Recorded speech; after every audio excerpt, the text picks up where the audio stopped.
The science of kundalini and it's dangers. Kundalini विज्ञान और खतरे। कुंडलनी विज्ञान और इसके खतरे एक ऐसा विषय है जो प्राचीन योग परंपरा और आध्यात्मिक साधना से गहराई से जुड़ा हुआ है।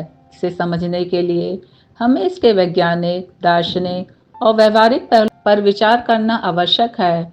कुंडलनी, जिसे संस्कृत में कुंडल अर्थात गोलाकार से लिया गया है, एक सूक्ष्म शक्ति है जो मानव शरीर की मूलाधार चक्र में रीढ़ की हड्डी के आधार पर सुप्त अवस्था में स्थित मानी जाती है और इसे सर्प की तरह लिपटी हुई ऊर्जा के रूप में चित्रित किया जाता है जो साधना, ध्यान, प्राणायाम और मंत्रों के माध्यम से जागृत की जा सकती है। लेकिन इस प्रक्रिया में यदि सावधानी न बरती जाए तो यह शारीरिक, मानसिक और आध्यात्मिक स्तर पर खतरनाक सिद्ध हो सकती है। योग शास्त्रों में कुंडलनी को 7 चक्रों मूलाधार, स्वादिष्ठान, मणिपुर, अनहद, विशुद्धि, आज्ञा और सहस्त्रार के माध्यम से ऊपर उठाने वाली शक्ति के रूप में वर्णित किया गया है और यह प्रक्रिया न केवल ऊर्जा का संचरण करती है बल्कि चेतना के विस्तार का मार्ग भी प्रशस्त करती है।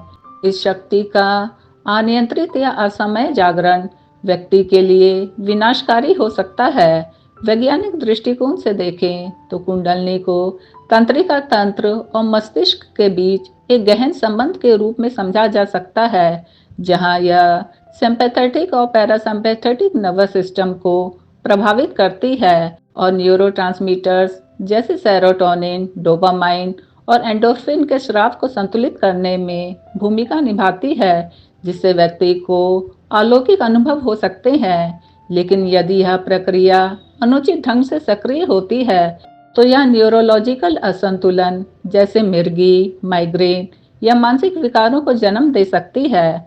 प्राचीन ग्रंथों जैसे हठ योग प्रदीपिका और शिव संहिता में कुंडलनी को सर्वशक्तिमान ऊर्जा कहा गया है जो साधक को ईश्वरीय चेतना तक ले जा सकती है। लेकिन इसके लिए गुरु के मार्गदर्शन और शारीरिक मानसिक शुद्धि अनिवार्य है, क्योंकि इसके अभाव में यह शक्ति अनियंत्रित होकर विनाश का कारण बन सकती है। उदाहरण के लिए, यदि कोई साधक बिना तैयारी के कुंडलनी को जागृत करने का प्रयास करता है तो उसे शारीरिक लक्षण जैसे तेज सिर दर्द, अनिद्रा, हृदय की अनियमित धड़कन या अत्यधिक गर्मी का अनुभव हो सकता है, जो प्राण ऊर्जा के असंतुलन का संकेत है। और मानसिक रूप से यह भय, चिंता, भ्रम या आत्मसन्यास जैसे लक्षण प्रकट हो सकते हैं, जो कभी कभी सिजोफ्रेनिया जैसे गंभीर विकारों में बदल जाते हैं। पश्चिम मनोविज्ञान और पूर्व योग परंपरा के बीच तुलना करते हुए हम कह सकते हैं कि कुंडलनी जागरण को कुछ हद तक साइकोसिस या साइकिक ब्रेकडाउन के रूप में भी देखा जा सकता है, यदि इसे सही संदर्भ में न समझा जाए, क्योंकि यह चेतना की सामान्य सीमाओं को तोड़ देती है, जिसके लिए व्यक्ति का मन तैयार नहीं होता। इसके विपरीत जब कुंडलनी सही ढंग से जागृत होती है तो यह साधक को असाधारण शक्तियां जैसे दूरदृष्टि, आत्म जागरूकता और भावनात्मक स्थिरता प्रदान कर सकती है, जैसा कि योगी गोरखनाथ और स्वामी विवेकानंद जैसे संतों के अनुभव से प्रमाणित होता है।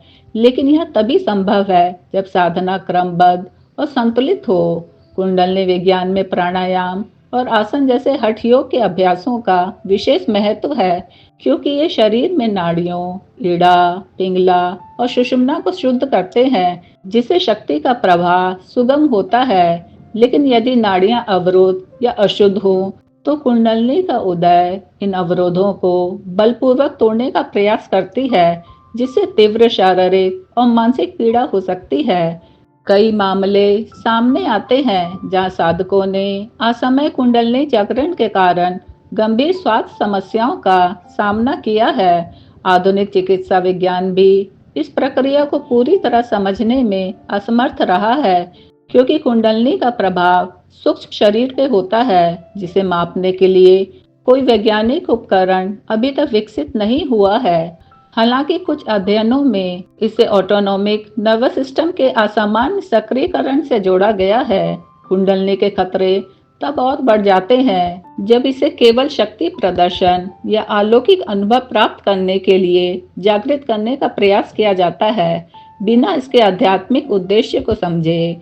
क्योंकि यह शक्ति ना तो अच्छी है और ना बुरी, बल्कि यह साधक की मानसिक और नैतिक स्थिति पर निर्भर करती है। और यदि साधक में अहंकार, लोभ या क्रोध जैसे दोष मौजूद हैं, तो कुंडलिनी इन दोषों को बढ़ा सकती है, जिसके परिणाम स्वरूप व्यक्ति का पतन हो सकता है। जैसे कुछ योगियों का अनियंत्रित व्यवहार या आत्म विनाशकारी प्रवृत्ति, जो कुंडलिनी के गलत प्रयोग का परिणाम थी। इसके अलावा कुंडलिनी जागरण के दौरान होने वाले प्राण के उत्थान को अक्सर कुंडलिनी जागरण समझने की भूल की जाती है, जबकि प्राणोत्थान केवल प्रारंभिक ऊर्जा संचार है। और इसका गलत प्रबंधन भी खतरनाक हो सकता है, क्योंकि यह शरीर में अचानक ऊर्जा का प्रभाव बढ़ा देता है, जिसे सहन करना हर व्यक्ति के लिए संभव नहीं होता।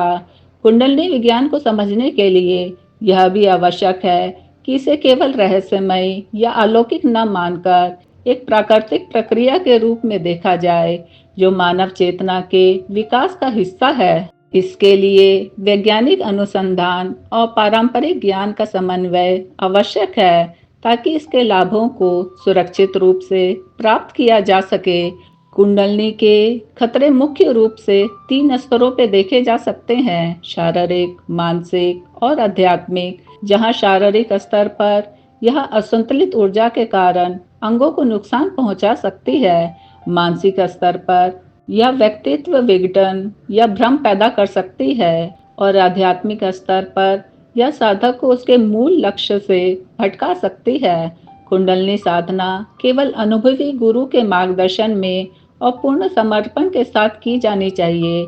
इसके साथ ही आधुनिक जीवन शैली में तनाव, अस्वस्थ खान पान और अनुशासनहीनता के कारण अधिकांश लोगों का शरीर और मन कुंडलिनी जागरण के लिए तैयार नहीं होता, जिसे ध्यान में रखते हुए साधना से पहले लंबी तैयारी की आवश्यकता होती है, जैसे यम नियम का पालन, शाकाहारी भोजन और नियमित ध्यान अभ्यास।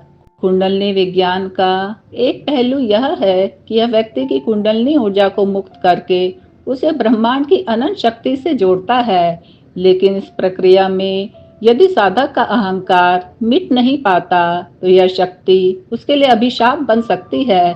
इसे आध्यात्मिक अहंकार की संज्ञा दी गई है, जो साधना के मार्ग में सबसे बड़ा खतरा है।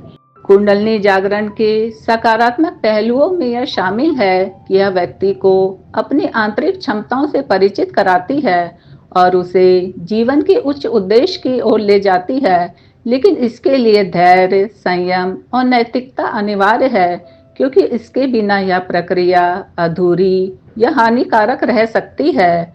पश्चिमी देशों में कुंडलिनी योग के प्रति बढ़ती रुचि के बावजूद वहां इसके खतरों को लेकर जागरूकता की कमी है, जिसके कारण कई लोग इसे फैशन या त्वरित लाभ का साधन मान लेते हैं, जो गलत है। कुंडलिनी विज्ञान को समग्र रूप से समझने के लिए हमें यह स्वीकार करना होगा कि यह केवल योग या ध्यान की तकनीक नहीं, बल्कि एक जीवन दर्शन है, जो आत्म संयम और आत्मज्ञान पर आधारित है।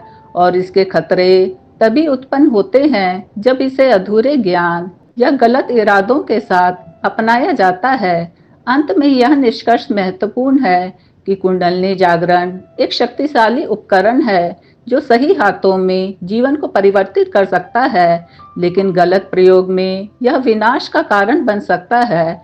इसलिए इसे अपनाने से पहले इसके सभी पहलुओं, वैज्ञानिक, आध्यात्मिक और व्यवहारिक को गहराई से समझना आवश्यक है, ताकि साधक इसके लाभ उठा सके और खतरों से बच सके। इस प्रकार कुंडलिनी विज्ञान और इसके खतरे एक जटिल और गहन विषय है, जो मानव जीवन की संभावनाओं और सीमाओं को उजागर करता है। कुंडलिनी जागरण का सही ज्ञान हमें सावधानी और संतुलन के साथ इस मार्ग पर चलने की प्रेरणा देता है।